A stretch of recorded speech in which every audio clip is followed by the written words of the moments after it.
Alright, my name's K-Man. I'm going to start my air brake inspection video. I'm going to start off with my 600 check, my seatbelt. It's not crack cut. Make sure that it's properly secures and unsecures properly.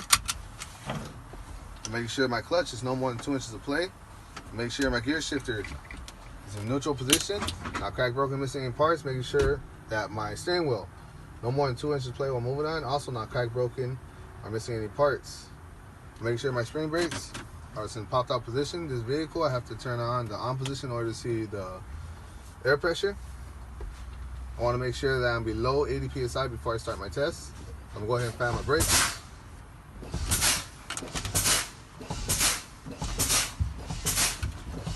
I always just drop it to where I can read it. Makes life a lot more easier. Alright, I'm at 60 psi, making this good range to safe start my truck. Once again, checking that it's in neutral, clutch in, turning my truck on, releasing my clutch slowly. Alright, first test I'm performing is my governor cutout test. Governor cutout test is when my governor tells my air compressor when to turn off. Anything over 140 psi is considered a bad test. My test begins now. That's the verbal, that's the action. Keeping it between 10 and 15. Watching my gauge. Now I know that my needle, I know I'm maxed out when my needle stabilizes. You're gonna hear the sound. You're not going off the sound. You're going off when the needle just stops completely.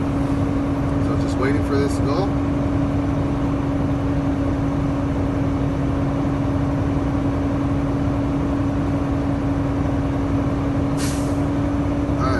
See how it went up still after that went off? Alright. My needle is stabilized at 125 psi, making that a good test because it does not go over the range of 140. My next test is my governor cut-in test. My governor cut-in test is when my governor tells my air compressor when to turn on. Anything under 100 psi is considered a bad test. That's the verbal, the action. Fan your brake one time.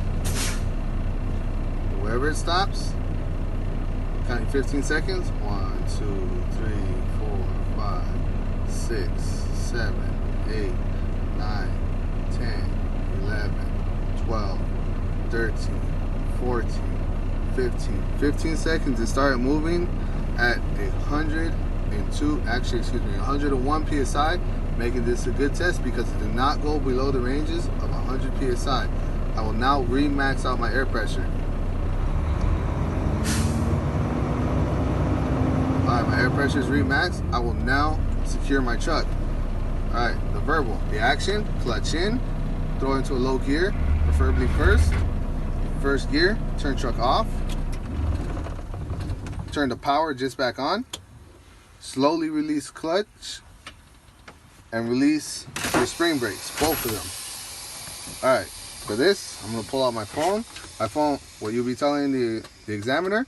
Alright, my phone is on airplane mode. I will now use it as a timer. My next test is going to be my applied leaking test. I will hold down my air brakes for 60 seconds. I will hold down my air brakes, wait for the needle to stabilize. My 60 seconds will start there. I should not lose more than 4 psi within those 60 seconds. Holding down my air brake, waiting for my needle to stabilize. It has stabilized at 99 psi. My 60 seconds starts now. You're going to wait 60 seconds.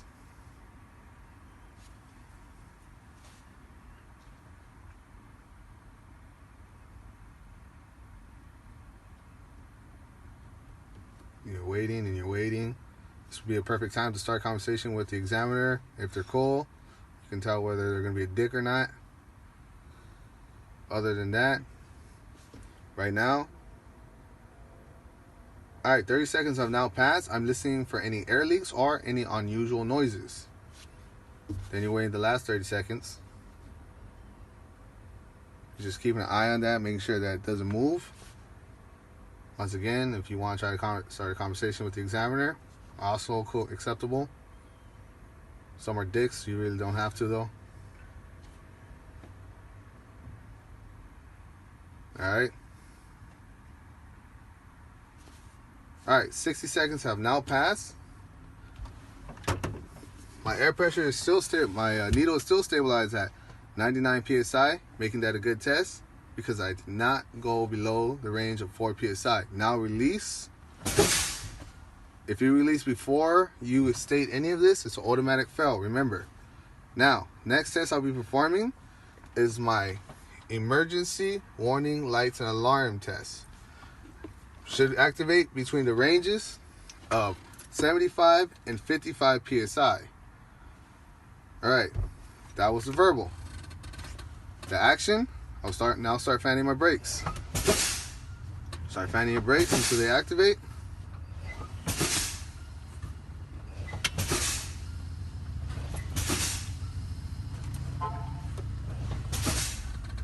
And wait for everything to activate. Alright. My warning lights and alarm. My warning light has activated at 60 psi. My alarm will activate once my truck is fully activated and on.